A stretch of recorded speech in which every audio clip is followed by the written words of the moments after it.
Welcome to yet another episode and a fun episode of Global Conversations webcast. Today is someone who I've wanted to speak with for a very long time. He's a prolific person on LinkedIn. He's got his podcast Element of Inclusion. He's just everything you want to know about equity, diversity, inclusion. So my guest, welcome, Jonathan Ashong-Lamptey. Andre, thank you so much for having me here. You're right. We've been talking about this for a long time, so we've finally made it happen. Happy to be here. Happy to be part of these global conversations you're having. Yeah. And no, thank you. I really appreciate it. And, you know, as I've been going through the research in terms of your work and your knowledge, I know that you were, I keep on saying former accountant, but you're not. You're still an accountant by trade. And the one thing that really got to me here was when you put in your bio, this is so catchy. And I'm going to quote it here. I've got a PhD in your problems and the commercial expertise to apply it in a practical way. Your immediate goal is using evidence-based inclusion to help people, leaders get results in 90 days. And your big, hairy, audacious goal is to help 1 million people like you to make your workplace inclusive. And so that is the big catch that should get people to understand who you really are. And so I want to go back and let's talk about who you really are as an individual, why you got into this work, why, yes, you are an accountant by trade, but tell us a little bit more about what makes you who you are. Sure. And thank you. Thanks for that intro. And I like what you said about my catchy byline. You're reminding me as well, because I live it. I don't often say it like that. So it's nice to hear it back. So thank you. Yeah. Thank you. So I'll tell you what, maybe we should start with the accountancy stuff. So sure.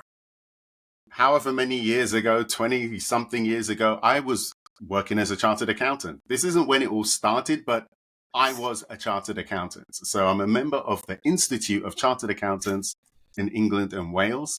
And I used to work in companies like the Walt Disney Company. My clients were, or I worked for with, a lot of what you think of as old media, legacy media.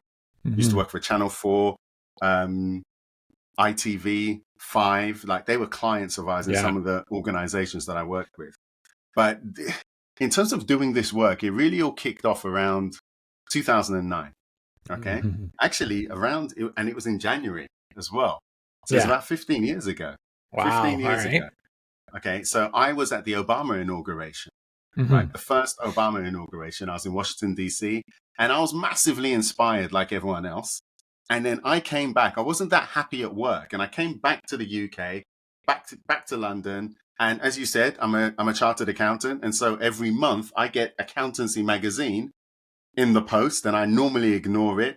Accountancy Magazine, as everyone will know, is one of the most fascinating and interesting reads that you could ever imagine.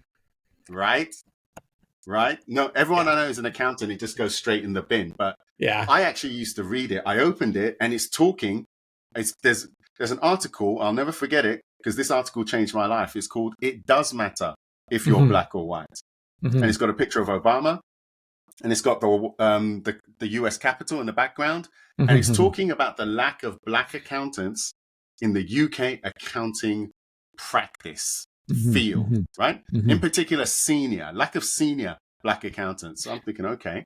And as I said, I used to be an auditor, but I worked with a lot of the media companies, people who I would have thought would have had a grasp on this. So I called my professional body. I called the Big Four. I called anyone who I could think of. No one had anything sensible to say. And so this started me on a path where I ended up quitting my job. Because I really wanted to know, like, what's going on. I ended up doing a PhD at the London School of Economics. And so this is where I got the PhD in your problems, because I was looking at culture, race, professional identity. I was looking at accountancy profession. I was looking at what everyone would now call diversity and inclusion, DEI. I was really building a critical mass of knowledge.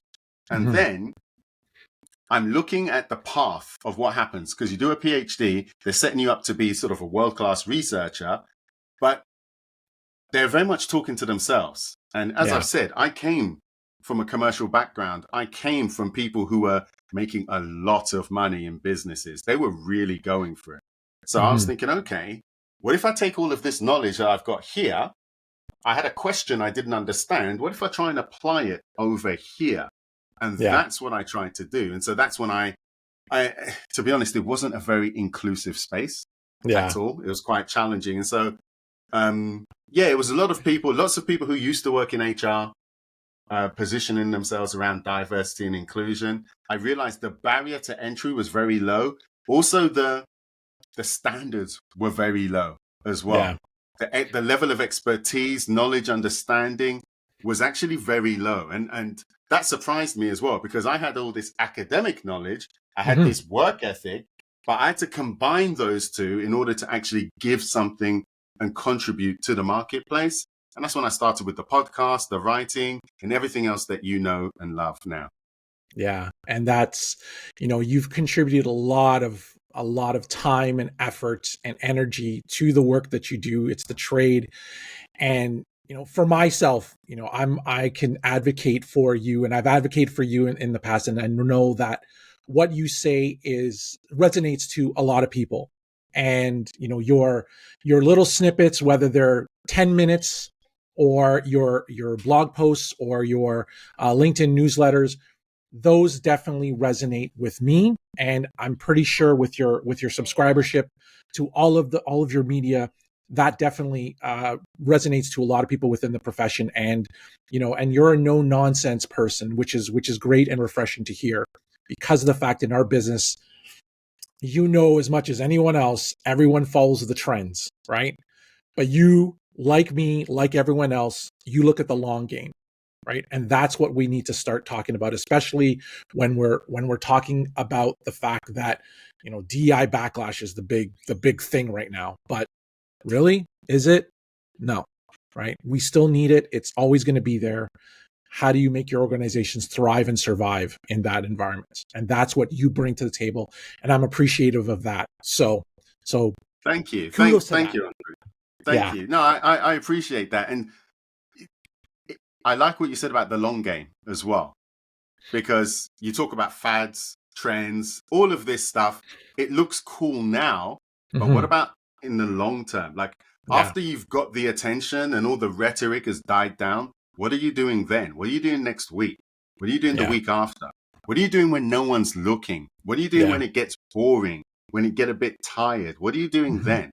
These are the things that I think is really important to focus on, as opposed to, we talk about flags, food and fun. And this is a phrase, I first learned that. I first heard that term from Fernando Serpa. This was years ago. This is actually in the US, as at Disney. At Disneyland, actually. It's the first time I was there. I was there for a conference. And we were talking, I interviewed him, and he talked about this idea of flags, food and fun. And it always stuck with me. And it's something that a phrase I use a lot. And it's just about the idea that diversity, inclusion is all about flags, food and fun. Flags, all these celebratory events. Food, like in the UK, Black History. So now we're going to have jerk chicken or something like that in the canteen. Exactly. And then fun, all these photo opportunities, all these parties, all of this stuff.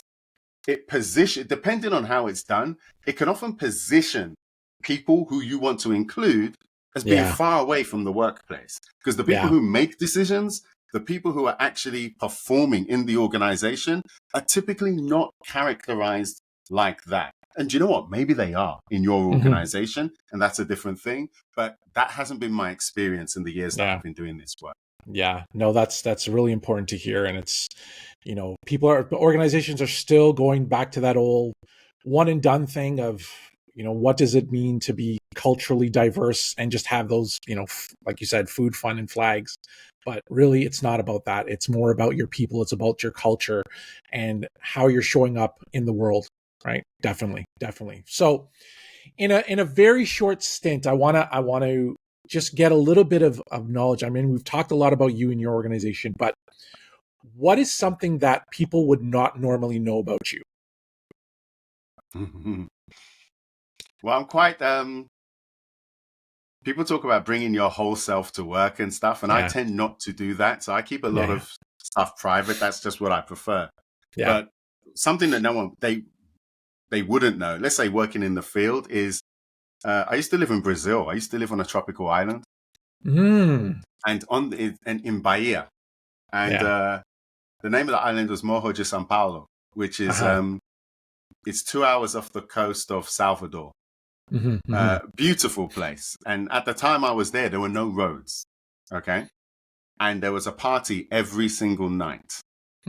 And I got into this party lifestyle. The only reason that I could tell the different days of the week was because every night there was a different party in a different location. And so I would often not know the day of the week until I spoke to someone and said, hey, like, where's the party tonight? Oh, it's here. It's at the teatro, the theater. Yeah. Okay. That means it's Monday, right? Or it's at this club called Toca. Oh, okay. That means it's Wednesday. Yeah. Oh, that's something I didn't know, but now, hey, that's good. The fun side of Jonathan, that's for sure. Yeah, so it's there, but I always show up in a particular way, and there are reasons for that as well, right? Yeah, exactly. We all know. So as we get into the episode now, I want to dive in a little bit about this evidence-based inclusion. We talk a lot about data, we talk about facts, and we also talk about the fun food and flags and whatnot. So, let's just first talk about what does it mean to have evidence-based inclusion? Why is it essential for today's business? Sure. So it's useful to think. I'm gonna jump to a conclusion and make an assumption, because without this assumption, there is no value. So I'm going to assume that the person who's listening or watching, has a desire to nurture inclusion in their workplace. And so it's useful to understand, what does inclusion mean? Now, the way we describe it in our organization, we encourage you to think of your own version of this, but we say that inclusion is a systematic business strategy to ensure that everyone shares the same advantages and benefits. Everyone can perform, everyone can belong, everyone can reach their potential. That's how we think about it. I'd encourage you to think about what that means for you, in your team, where you work, in your life. Okay. So with this idea of inclusion, evidence-based inclusion is a decision-making process that allows you to nurture inclusion in your workplace.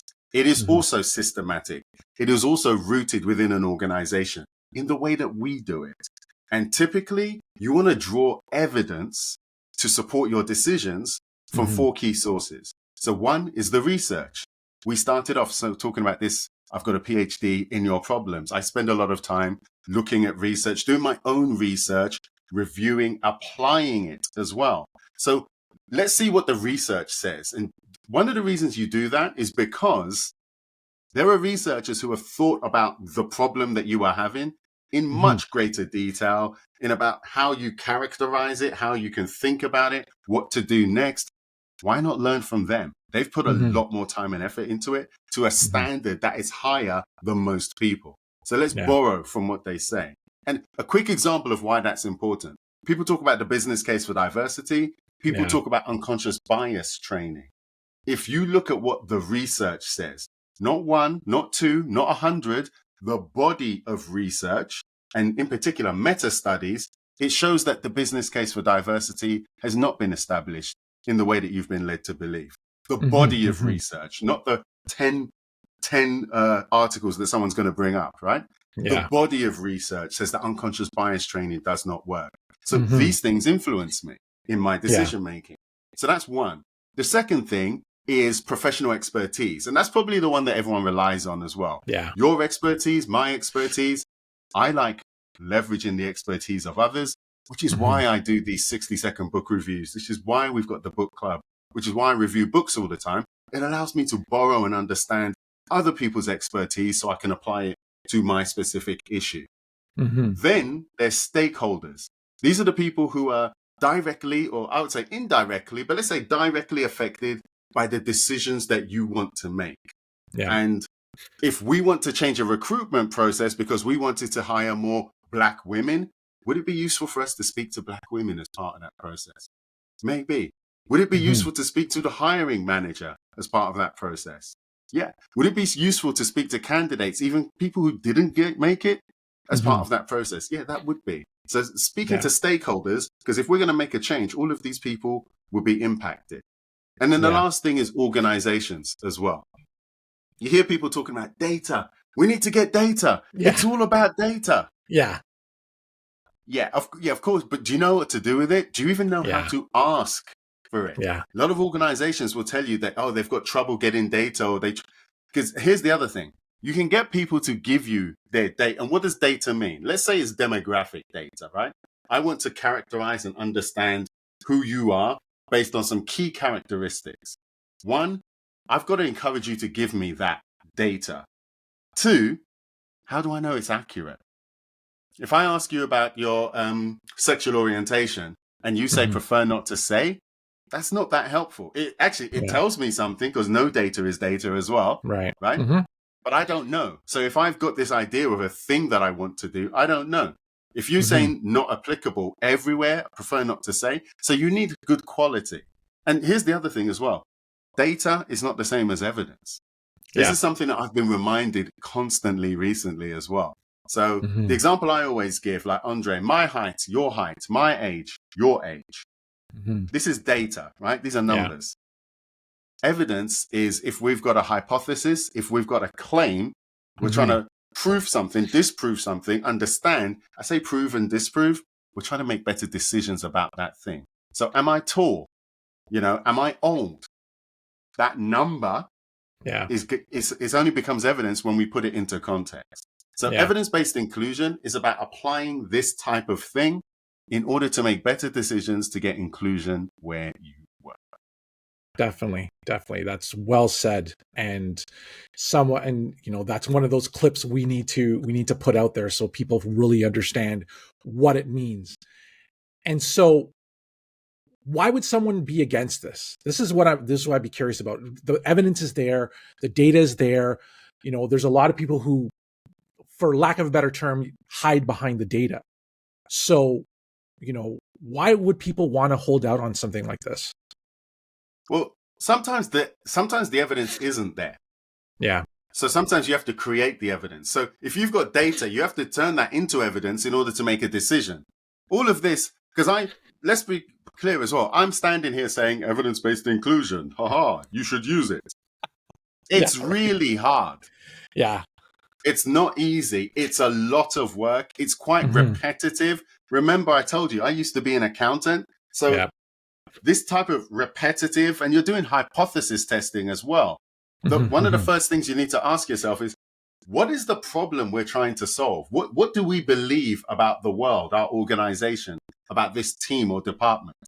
Then we're going to assess, we're going to acquire evidence to see if we're even asking the right question, and are we going to support a claim that we're making? Yes. So there's a whole process around it, and I've made it sound really easy. So if you're not up for the hard work, that's a reason not to do it. If you don't like making decisions based on the best evidence available, that's a reason not to do it as well. And so people tend to volunteer their preferences regards to those two things. So I would look out for those. Yeah, definitely. And going back to the earlier conversation about, the unconscious bias and people going into trends and stuff like that. Do you see this evidence-based inclusion? Do you see this being the solution to bringing equity inclusion to the forefront instead of many of the practitioners who are just focused on events, learning development, etc.? What's your take on that? Even if you want to even expand on this, taking unconscious bias training for an example. And when you say forefront, let's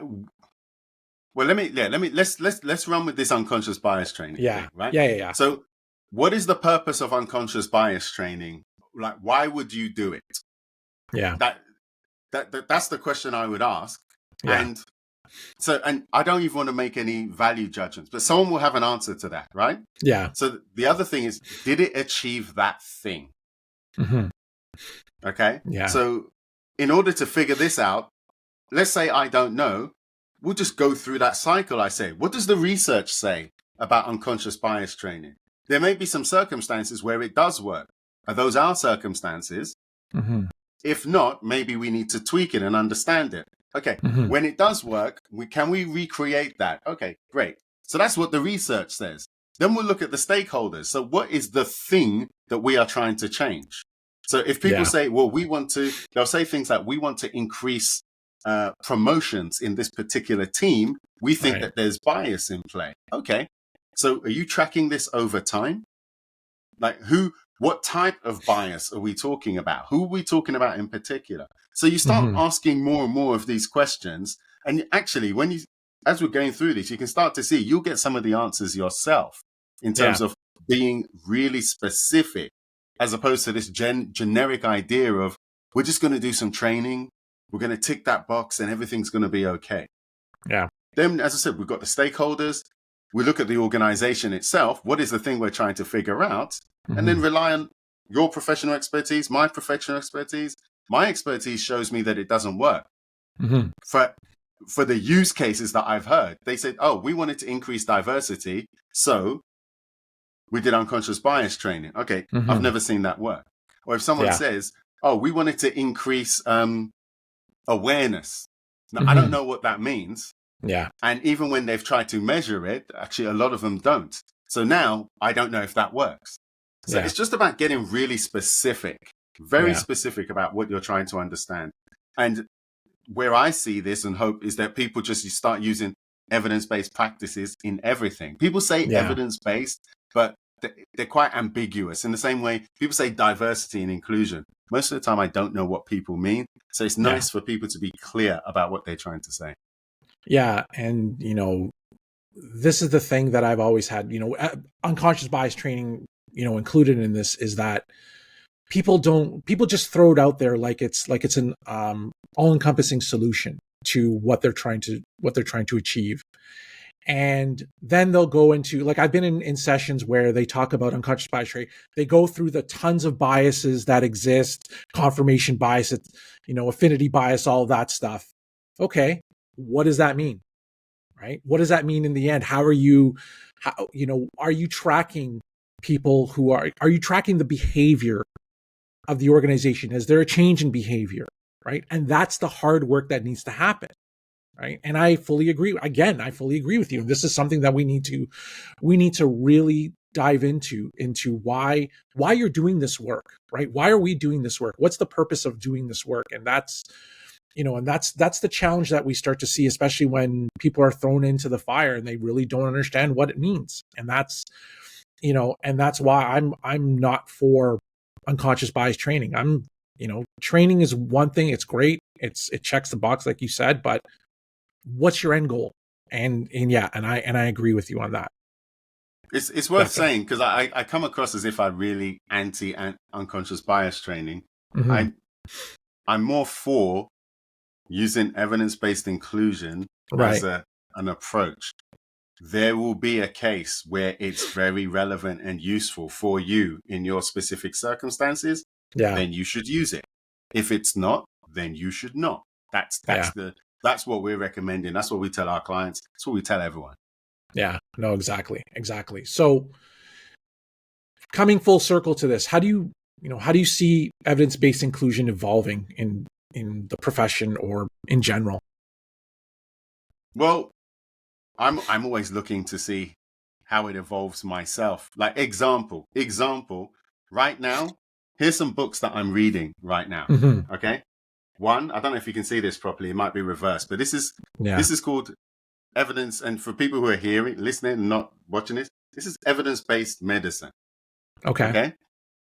Now I'm holding another book, which is called Evidence-Based Management. Right. These books are getting bigger as I go along, by the way. Right. They're heavier. And then this one, which it's funny how they're blue. This one is called the International Handbook of Evidence-Based Coaching. Right. Theory, research, and practice. That's this one. Let me tell you how many.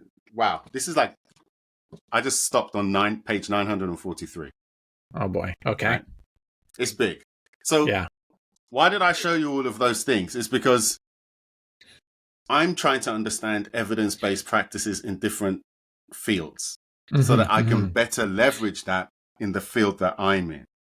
I would hope that others do the same in the work that they're doing. I hope that they would actually try and leverage and understand better ways of achieving results.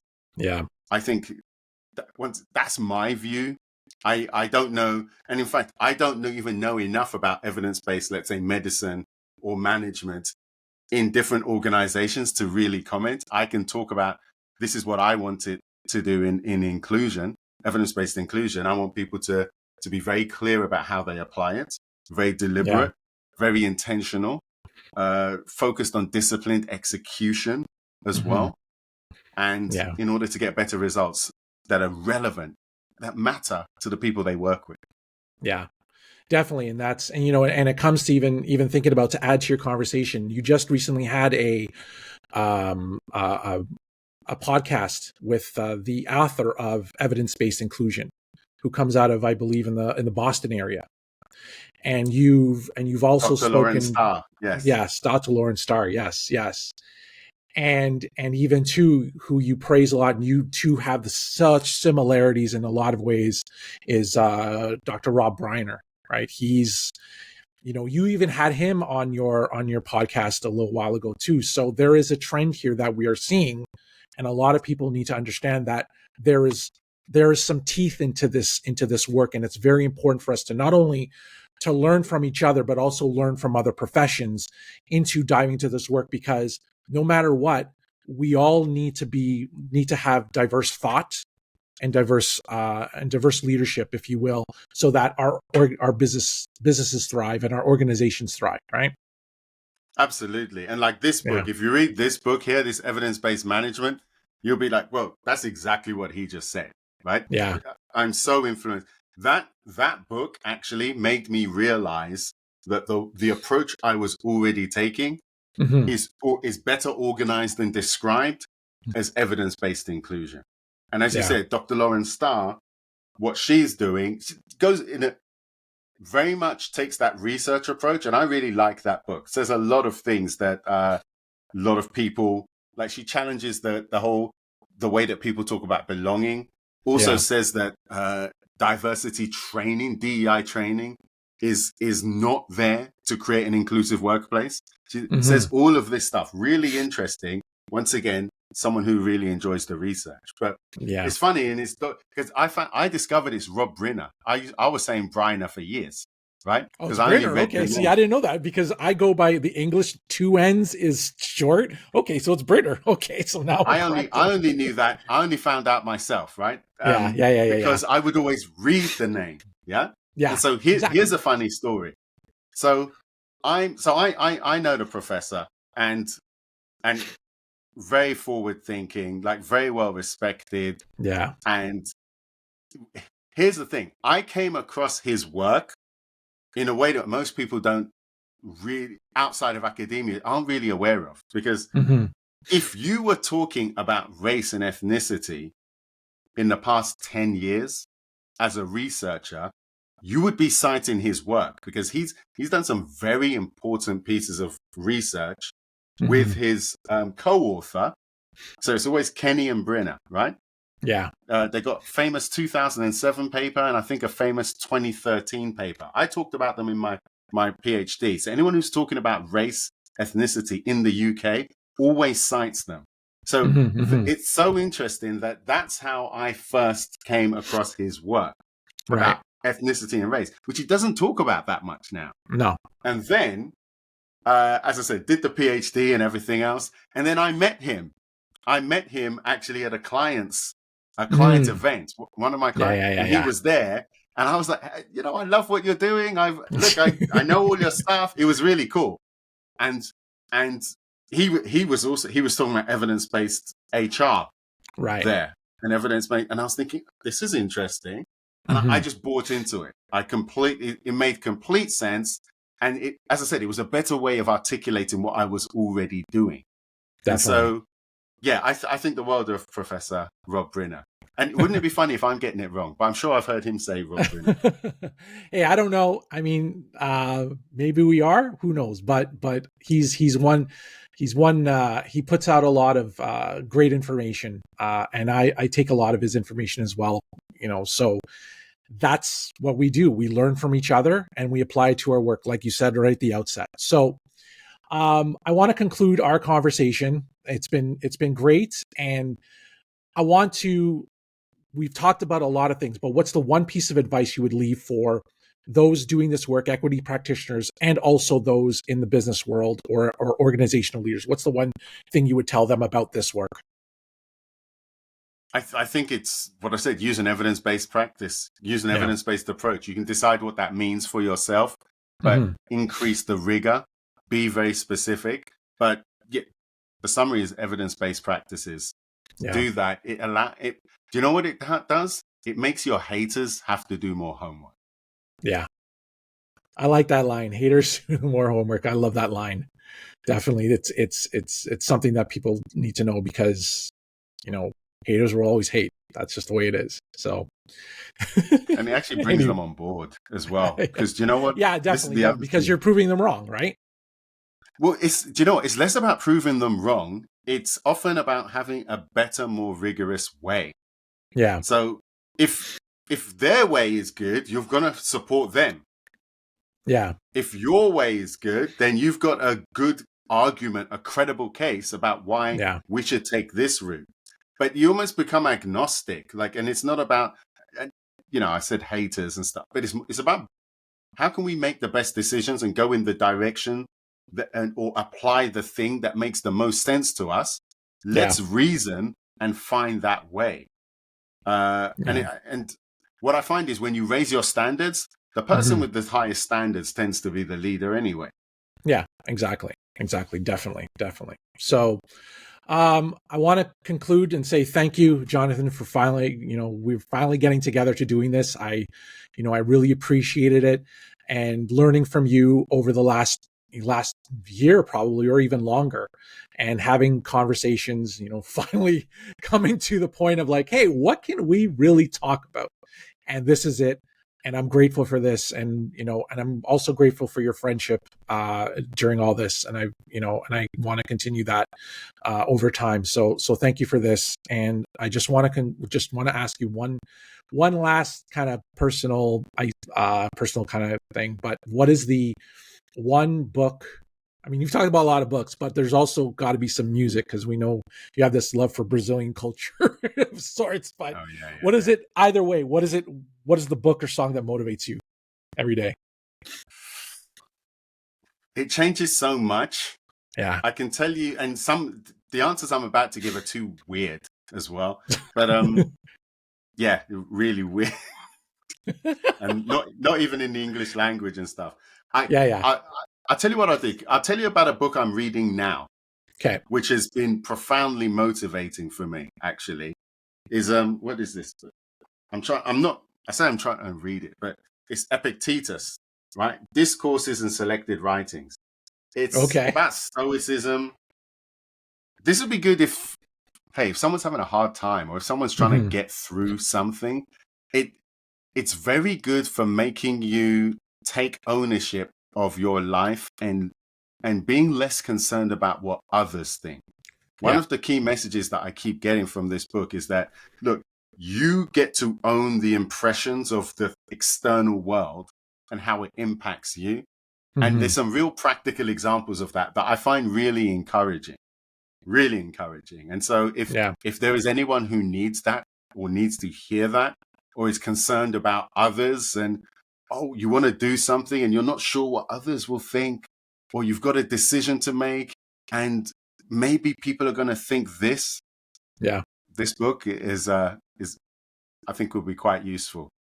Yeah. I'd encourage you to check it out. Epictetus, Discourses and what is it? And Selected Writings. It's actually written by one of his students, because he never wrote anything down himself. All right. No, it's good to know. Definitely good to know. Stoicism is something that I've had, not a love-hate relationship, but it's more like, I went through a time for myself and to think about, okay, where do I want to go in my life, and where do I see myself in the world? And, and as much as I preached, just not caring in the world about that, one of the things was learning about Stoicism. And definitely, I didn't know about that book. I just knew about others and people prescribing to it and stuff, but definitely that's something that we should take heed to. So where can people reach you? I mean, we all know LinkedIn and your website and whatnot, but those are the best ways for you to be reached, right? Yeah, so you can find me on LinkedIn, Dr. Jonathan Ashong-Lamptey. You can also, if you go to a website called evidencebasedinclusion.com, evidencebasedinclusion.com, all spelled as you would expect. Then we've got the Element of Inclusion, the podcast as well, elementofinclusion.com, or wherever you check out podcasts, go to look for the Element of Inclusion. I think as we stand now, I go around telling people we're the longest running inclusion podcast in the world. This week we're at episode 328. Wow. So I can't wait to see you get there yourself, Andre. Well, I hope so. I'm cheering you on to do it. Seriously. Oh, We need these global conversations. We need more people like you, and especially what you have to offer. And for the audience, I've been talking and encouraging Andre. I think he's got a very specific, unique perspective that is such a big deal, but isn't spoken about enough. And I don't want to have any spoilers or anything, but it's stuff that I who have no idea about this thing would be really interested. And so maybe you as members of this audience can encourage him to do that, because I think that would be really exciting, really practical, really useful. And the only thing I'll say without giving any spoilers is it's relevant wherever you live on earth, wherever, you would find this really interesting. And some of this stuff is not. Yeah. This is relevant for you. Doesn't matter what language you speak either. Yeah, exactly. Thank you for the props, my friend. Thank you for this. So that concludes another episode of Global Conversations webcast. Just watch it on YouTube or wherever you subscribe to your podcasts. And until next time, I bid you adieu. Thank you. Bye-bye for now.